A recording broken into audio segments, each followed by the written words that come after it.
Cek cek cek cek. Selamat ulang tahun Indonesiaku.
Tiba-tiba gara-gara ada nona. Ini bidadari timur, siapa yang punya? Kakak lacak kau pun nama. Barang itu terpakai lama. Langsung tanya di kopu mama. Ternyata ada nona kau pun nama Maimuna. Maimuna, lucunya kakak harap bisa satu rumah. Kalau terima satu cinta, kakak janji kita langsung nikah. Let's go.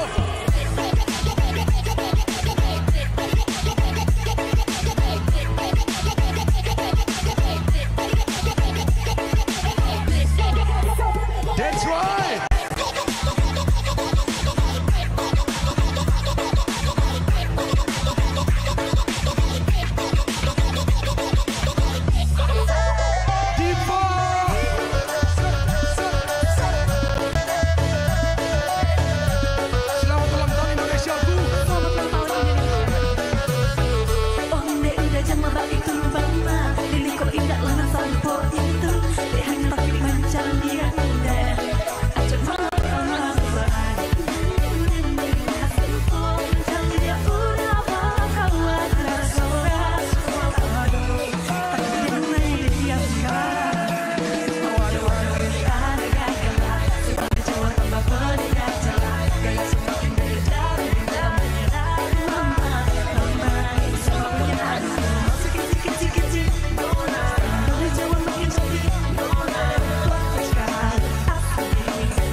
Oke, kita ulang sekali lagi.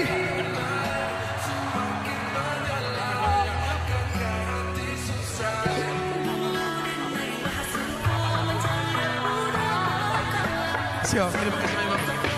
Terima kasih Bapak. Let's go. Ada nona makin gagal bikin kakak jadi suka. Dulu ada rambut kepan luas, sekarang rambut merah-merah. Kakak lihat tambah manis, pulang rantau dari mana?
Terima kasih Bapak Prabowo, terima kasih Bapak Jokowi, terima kasih Bapak Susilo Bambang Yudhoyono, terima kasih Bapak Gibran, terima kasih banyak-banyak.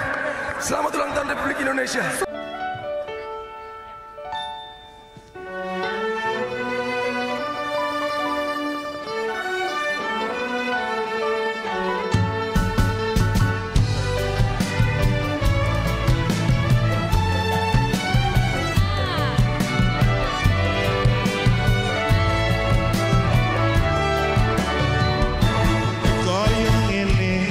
Rasane nandang kangen dina wengi atiku rasane peteng panca kelingan kepengin nyawa sedelo wae wis emong tenan citra janji tekane kowe ngapusi ati mrene suwene aku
Selamat datang di masa depan Indonesia. Sudah berkali-kali saya sampaikan bahwa kepindahan ibu kota negara ke Nusantara adalah bukan sekedar memindah gedung kementerian, bukan itu. Bukan juga hanya pindah istana presiden, bukan itu. Bukan juga memindahkan gedung wakil presiden ke Nusantara, juga bukan itu.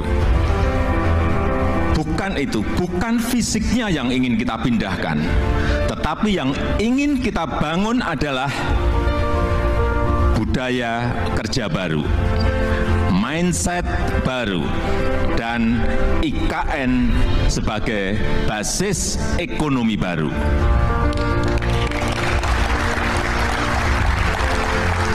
Indonesia sebagai negara besar harus berani melangkah, harus berani memiliki agenda besar, berani punya agenda besar. Dan ini untuk kemajuan negara kita, untuk kemajuan bangsa. Dan jika kita tidak berani transformasi dari sekarang sampai kapanpun, kita akan sulit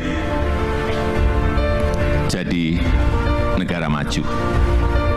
Dan untuk keberlanjutan IKN Nusantara, ini juga sudah sering saya sampaikan, Bapak Ibu, sekali lagi, tidak perlu ragu, tidak perlu bimbang. Karena apa? Payung hukumnya itu sudah jelas. Payung hukumnya sudah jelas, yaitu Undang-Undang Nomor 3 Tahun 2022. Dan itu, ini juga kita harus tahu semuanya, itu sudah disetujui 93% dari fraksi-fraksi yang ada di DPR. Loh, kurang apa lagi? Kalau ada yang masih belum yakin, kurang apa lagi? Nanti sampaikan, ya, kurang apa lagi? Jadi sekali lagi, sudah tidak perlu lagi untuk dipertanyakan. Ini ada Ketua MPR ada di sini, Pak Bambang Susatyo juga. Kembali lagi, kita ingin menghadirkan pembangunan yang Indonesia sentris, bukan Jawa sentris. Karena Indonesia ini bukan hanya Pulau Jawa. Indonesia ini memiliki 17.000 pulau, 514 kabupaten dan kota, 34 provinsi yang terbentang dari Sabang sampai Merauke, dari Miangas sampai Pulau Rote. Dan ada tapinya, tapi saat ini 58% dari PDB ekonomi kita, dari ekonomi kita terpusat di Pulau Jawa, 58%. Kemudian populasi 56% atau sekitar 149 juta penduduk kita ada di Pulau Jawa, bermukim di Pulau Jawa. Betapa Pulau Jawa ini sangat terbebani dengan jumlah yang sangat besar itu. Itulah kenapa sering saya sampaikan, Indonesia perlu keadilan ekonomi. Sekali lagi, ada 17.000 pulau, bukan hanya satu pulau. Perlu kesetaraan pembangunan, perlu pemerataan pembangunan. Ini yang ingin kita hadirkan, yaitu dengan membangun ibu kota Nusantara.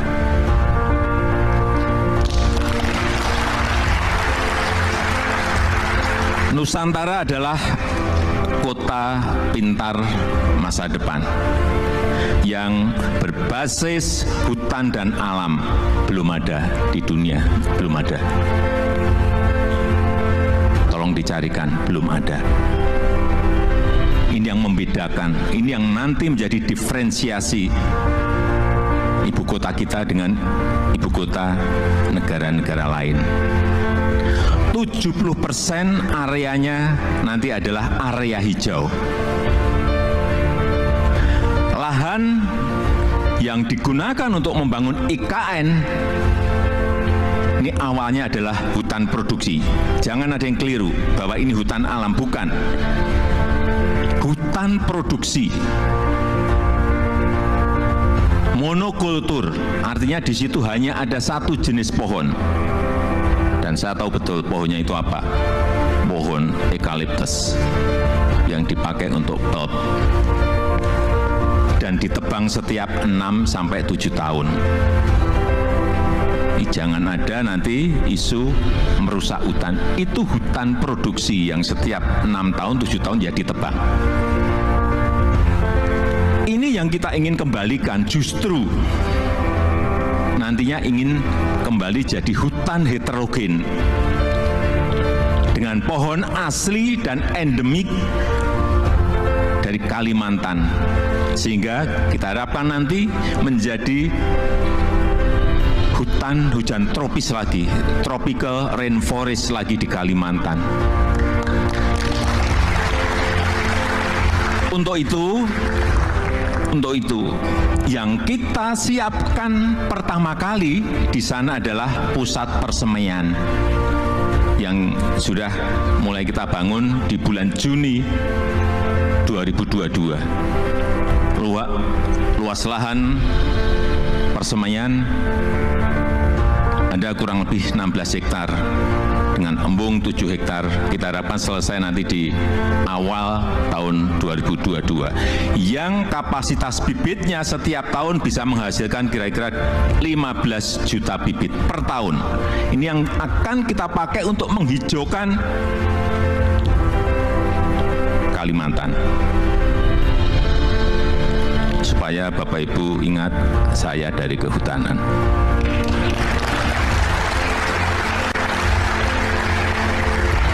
Saya waktu menerangkan di persemaian di Kalimantan dari A sampai Z, ini pohon apa, ini pohon apa, ini pohon saya apa semua. Dan 80% sumber energinya adalah berasal dari renewable energy. Mobil di sana nanti harus mobil listrik.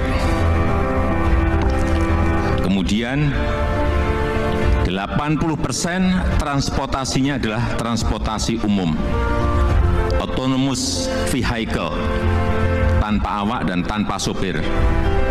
Jadi yang kita hargai di sana adalah pejalan kaki, yang kita hargai di sana adalah orang yang senang naik sepeda. 10 minutes city, jarak tempuh kemana-mana itu ada dalam 10 menit. Sekali lagi, inilah showcase transformasi Indonesia. Showcase perubahan peradaban Indonesia. Dan budaya kerja yang ingin kita bangun di IKN Nusantara adalah budaya kerja produktif. Itu harus didukung oleh tata kelola yang baik, didukung oleh manajemen yang baik, didukung oleh implementasi teknologi yang mumpuni. Smart living, smart city, layanan masyarakat lewat aplikasi, akte lahir, akte nikah lewat HP, paperless, ini yang ingin kita bangun. Jadi Nusantara adalah masa depan Indonesia dan bisa terwujud dengan upaya bersama. Bukan hanya pemerintah yang bergerak, bukan hanya pemerintah, karena memang pemerintah hanya kurang lebih menyiapkan 20% dari budget yang ada.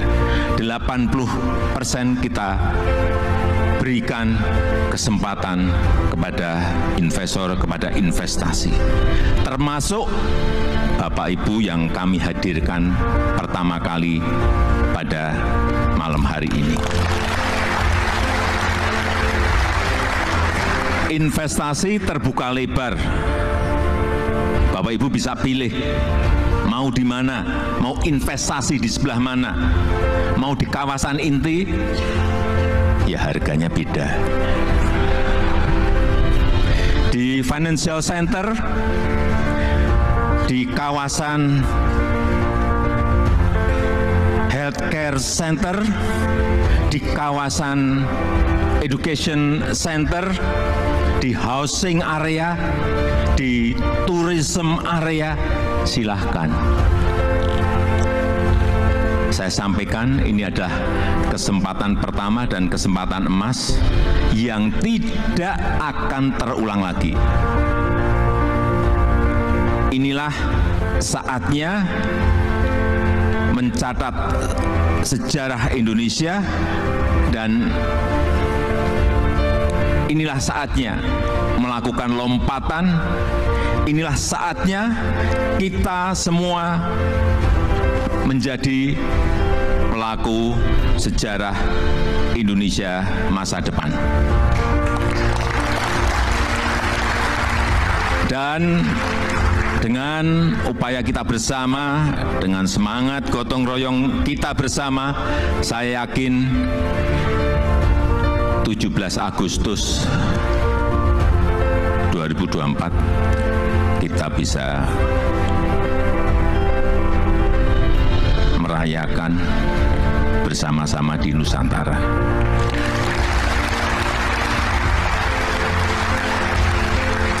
Terima kasih. Wassalamualaikum warahmatullahi wabarakatuh.